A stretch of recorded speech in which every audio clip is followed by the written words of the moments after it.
नमस्कार दोस्तों, जय भीम। आप सभी का स्वागत है मेरे इस YouTube चैनल में। दोस्तों, मैं आप लोगों को समन और बमन के बारे में जानकारी देने जा रहा हूं। भारत में समन सभ्यता प्राचीन सभ्यता है। बुद्ध के पहले 27 बुद्ध हो चुके थे। गौतम बुद्ध 28वें बुद्ध है, इसलिए बुद्ध को भी समन कहा जाता है। भारत में मेगास्थनीज नाम का एक शांतिदूत भारत में आया था सम्राट चंद्रगुप्त मौर्य के दरबार में। तो उन्होंने एक किताब लिखी है जिसका नाम है इंडिका। तो उन्होंने इंडिका में समन और बमन के बारे में बतलाया है। दोस्तों, समन शब्द पाली भाषा का शब्द है। समन शब्द का मतलब घर त्याग कर जंगल में रहना होता है। समन लोग घर त्याग कर जंगल में रहा करते थे। वे नंगे बदन रहा करते थे या पेड़ की खाल या पत्ते लपेटे रहते थे। वे पेड़ से गिरा हुआ फल खाते थे। वो किसी प्राणी की हत्या नहीं करते थे।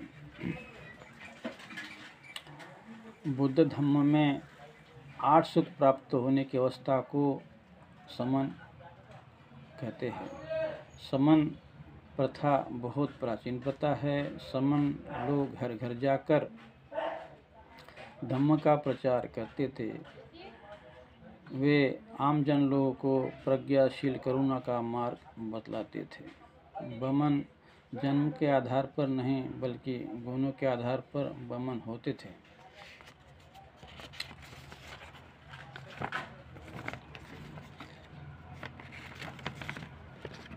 बुद्ध काल में समन बमन बस्ती के आसपास रहते थे। वह सदा थोड़ा सा भोजन करते थे। वह 2 प्रकार की विचारधारा वाले होते थे।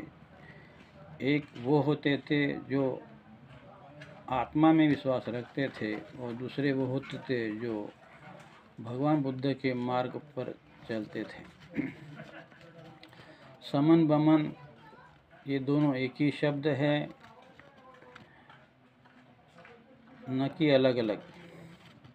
जिस तरह से गुलाब जामुन होता है, गुलाब अलग और जामुन अलग नहीं है, वो एक ही है। उसी तरह से समन और बमन एक ही है। समर और बमन का उल्लेख सम्राट अशोक के शिलालेख में लिखा हुआ मिलता है और सुत्त पिटक में मिलता है। सम्राट अशोक ने अपने शिलालेखों में समन बमन का मान सम्मान किया जाए, उन्हें दान दिया जाए, ऐसा लिखा है। जो मौसम का हाल बतलाते थे उन्हें मेगास्थनीज ने बराक मैन कहा है। बराक मैन यानी बमन। तो बमन लोग मौसम का हाल बतलाते थे। बारिश कब अच्छी होने वाली है, कब अच्छी नहीं होने वाली है, किस साल फसल अच्छी होने वाली है, किस साल फसल अच्छी नहीं होने वाली, इसके बारे में जानकारी देते थे। जो 3 बार बमन सही जानकारी देता था, उनकी सही जानकारी साबित होती थी, उसे रखा जाता था। और जिस बमन की जानकारी झूठी साबित होती थी, उसे निकाल दिया जाता था। समन से श्रमण शब्द बना है और बमन से ब्राह्मण। आज का जो ब्राह्मण बैठा है, तो यह ब्राह्मण उस समय का जो समन था वो समन नहीं है, बल्कि वहीं से शब्द उठाकर उनने एक अलग से ब्राह्मण जाति बना ली है और उस जाति में जो पैदा होगा वही ब्राह्मण होगा। लेकिन प्राचीन काल में जो समन बमन थे वे गुणों के आधार पर होते थे, न कि जाति या किसी वर्ग के आधार पर। तो समन और बमन के जो पहनने के वस्त्र थे, कपड़े थे, वो एक जैसे होते थे।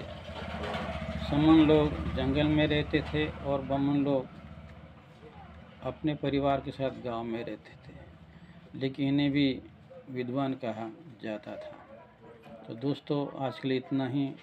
ऐसी जानकारी पाने के लिए आप देखते रहिए मेरा यूट्यूब चैनल। धन्यवाद।